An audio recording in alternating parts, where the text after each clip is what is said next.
Okay, students, today our topic is distance formula. Okay, distance formula you know very well. Suppose that A ये B point, ये इसका coordinate x1 y1 और इसका coordinate x2 y2, तो इन दोनों के बीच की डिस्टेंस कितनी होगी? ये मैंने फॉर्मूला प्रूव करके भी आपको दिखाया था। इसकी डिस्टेंस होगी कितनी? AB is equal to x2 minus x1 का square plus y2 minus y1 का स्क्वायर। ओके बेटा, क्लियर है ना? ये मैंने प्रूव करके भी आपको दिखाया है।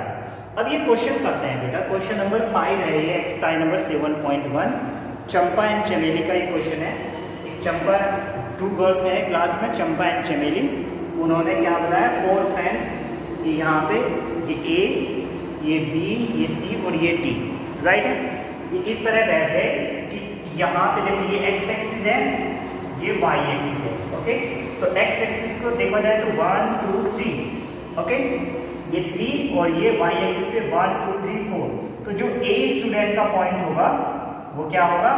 3 4, राइट। B स्टूडेंट का जो पॉइंट होगा वो 1 2 3 4 5 6 और ये 7। तो इसका पॉइंट कितना होगा? 6 7। पॉइंट C का होगा 9 और 4, 9 4। पॉइंट D का होगा बेटा कितना? 6 और 1। तो ये मैंने पॉइंट इनके आइडेंटिफाई कर दिए हैं, ठीक है। तो अब 2 स्टूडेंट्स हैं, चंपा एंड चमेली, वो आपस में डिस्कस करती हैं कि जो ये आपकी फिगर बनी, इनको ज्वाइन करके A B C D को ज्वाइन करके जो फिगर बनी है that will be A square. अब चमेली ने तो कहा कि ये स्क्वायर है, लेकिन चंपा ने क्या कहा? This is not square. तो अब कैसे पता करें, कैसे आइडेंटिफाई करें जो ये फिगर ज्वाइन करके बनी हुई है दिस इज ए स्क्वायर? तो स्क्वायर के लिए हमें क्या, उसकी प्रॉपर्टी हमें पता होनी चाहिए। If ABCD is a square then AB is equal to BC is equal to CD is equal to DA। Means 4 sides equal होनी चाहिए। Means distance of AB, distance of BC, distance of CD and distance of DA, ये चारों की चारों side बराबर होनी चाहिए। But 4 sides तो इक्वल रोम्बस में भी होती हैं। तो अब हम क्या करें? अब हमें इसके diagonal BD is equal to AC ये भी इक्वल करके दिखाने होंगे।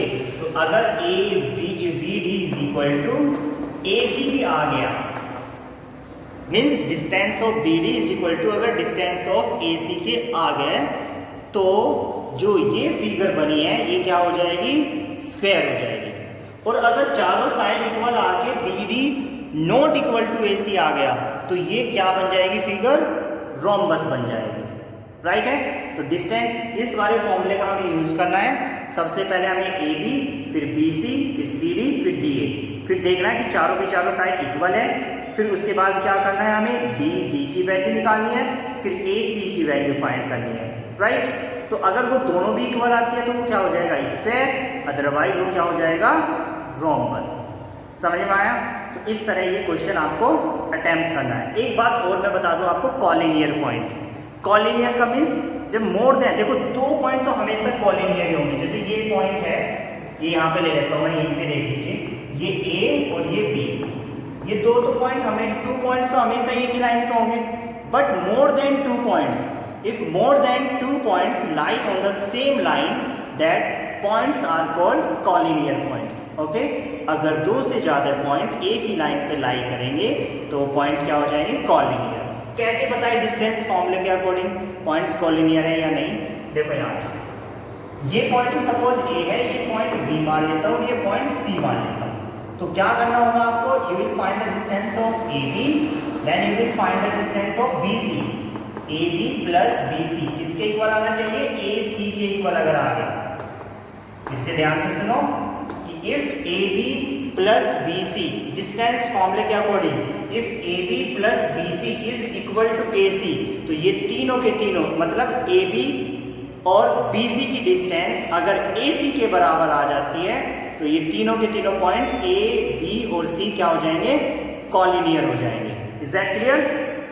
Thank you very much.